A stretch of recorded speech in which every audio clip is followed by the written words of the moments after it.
ಇವಾಗ ನಾನು ಹೇಳೋದು ನೋಡಿ ಕೆಲವರು ನನ್ನ ಬಿಜೆಪಿ ಸಪೋರ್ಟರ್ ಅಂದ್ರು ಅಂತಾರೆ. ಆದ್ರೆ ನೀವು ಹಂಗ ಅನ್ಕೊಂಡ್ರು ಪರವಾಗಿಲ್ಲ. ಈ ಸಿಜೆಪಿ ಅವ್ರ ಆಕ್ಟಿವಿಟೀಸ್ ನೋಡ್ತಾ ಇದ್ರೆ ಅವ್ರ ಇಂಟೆನ್ಷನ್ ಸ್ಟೂಡೆಂಟ್ಸ್ ಗೆ ಹೆಲ್ಪ್ ಮಾಡಬೇಕು ಅನ್ನೋ ತರನೇ ಕಾಣಿಸ್ತಾ ಇಲ್ಲ. ಬರೀ ಬಿಜೆಪಿ ಬಗ್ಗೆ ನೆಗೆಟಿವ್ ಆಗಿ ಮಾತಾಡಿ ಎಲ್ಲಾ ಯೂತ್ಸ್ ಮೈಂಡ್ ನ ಡೈವರ್ಟ್ ಮಾಡಿ ಎಲ್ಲಾರನ್ನು ಬಕ್ರಾ ಮಾಡ್ತಾ ಇದಾರೆ ಅನಿಸ್ತಾ ಇದೆ. तो अब हमारा नेक्स्ट टारगेट है कि कुछ भी करके हमें बीजेपी के फॉलोअर्स कम करने हैं. ನಮ್ ಬ್ಯಾಂಗ್ಳೂರಲ್ಲಿ ನೀಟ್ ಎಕ್ಸಾಮ್ ಇದ್ದಾಗ ಕಾಂಗ್ರೆಸ್ ಪಾರ್ಟಿ ಫಂಕ್ಷನ್ ಗೆ ಸುಮಾರು ಗವರ್ಮೆಂಟ್ ಬಸ್ ಗಳನ್ನ ಯೂಸ್ ಮಾಡ್ಕೊಂಡಿದ್ರಿಂದ ಒಂದ್ ಕಡೆ ಬಸ್ ಬರ್ದೆ ಇನ್ನೊಂದ್ ಕಡೆ ಟ್ರಾಫಿಕ್ ಜಾಮ್ ಇಂದ 4 ಸ್ಟೂಡೆಂಟ್ಸ್ ಎಕ್ಸಾಮ್ ಅಟೆಂಡ್ ಮಾಡೋದಕ್ಕೆ ಆಗಿರಲ್ಲ. ಇದೇ ಕ್ವಶನ್ ನ ಒಬ್ಬ ನ್ಯೂಸ್ ರಿಪೋರ್ಟರ್ ಸಿಜೆಪಿ ಲೀಡರ್ ನ ಕೇಳ್ತಾರೆ. ಮೆಚೂರ್ ಆಗಿ ಆನ್ಸರ್ ಮಾಡ್ತಾನೆ ಅಂತ ನಾನು ನೋಡ್ತಾನೆ ಇದ್ದೆ. ಆದ್ರೆ ಅವನ್ ಏನ್ ಹೇಳ್ತಾನೆ ಅಂತ ನೀವೇ ನೋಡಿ. कांग्रेस पार्टी की रैली या कार्यक्रम की वजह से तमाम छात्र जो हैं वो रोने लगे, समय से अपने एग्जाम सेंटर पर नहीं पहुंच पाए. सरकार किसकी है?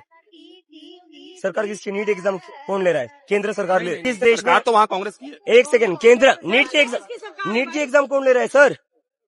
नीट की एग्जाम कौन ले रहा है? हो गया सर. नहीं बोलेंगे आप. बाकी लोगों से भी बात करें. ಕರ್ನಾಟಕದಲ್ಲಿ ಕಾಂಗ್ರೆಸ್ ಗವರ್ಮೆಂಟ್ ಅಧಿಕಾರದಲ್ಲಿ ಇದೆ ಅಂದ್ರೂ ಅವ್ನು ಕೇಳೋದಕ್ಕೆ ರೆಡಿನೇ ಇಲ್ಲ. ಬಿಜೆಪಿದೇ ತಪ್ಪು ಅಂತ ಹೇಳ್ತಾ ಇದ್ದಾನೆ. ಬಿಜೆಪಿ ಕಾಂಗ್ರೆಸ್ ಅಥವಾ ಯಾವುದೇ ಪಾರ್ಟಿ ಆಗಿರ್ಲಿ ತಪ್ಪೇ ಅಲ್ವಾ? ಇವಾಗ ಜಾರ್ಖಂಡ್ ಮತ್ತೆ ಪಂಜಾಬ್ ಅಲ್ಲೂ ಪೇಪರ್ ಲೀಕ್ ಇಂದ ಪ್ರೊಟೆಸ್ಟ್ ನಡೀತಾ ಇದೆ. ಸಿಜೆಪಿ ಪಾರ್ಟಿ ಲೀಡರ್ಸ್ ಅವ್ರಿಗೂ ಹೋಗಿ ಸಪೋರ್ಟ್ ಮಾಡಬಹುದಾಗಿತ್ತಲ್ಲ, ಯಾಕೆ ಮಾಡ್ತಾ ಇಲ್ಲ? ಯಾಕೆ ಅವ್ರೇನ್ ಸ್ಟೂಡೆಂಟ್ಸ್ ಅಲ್ವಾ? ಇವಾಗ ಇನ್ನೊಂದು ವಿಡಿಯೋ ಹಾಕ್ತೀನಿ ನೋಡಿ. ಅವನೇ ಪೊಲೀಸ್ ಕಾಲಕ್ಕೆ ಬೀಳ್ತಾನೆ. ಅವ್ರ ಕಾಲಕ್ಕೆ ಬೀಳ್ಬೇಡ ಅಂತ ತಡೆಯಕ್ ಹೋದ್ರೆ ಸರ್ ಹೊಡಿಬೇಡಿ ಅಂತ ಡ್ರಾಮಾ ಮಾಡ್ತಾ ಇದ್ದಾನೆ.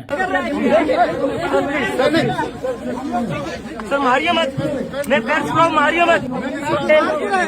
मार क्यों रहे? मैं पैर छुड़ाऊं, आप मार क्यों रहे हो?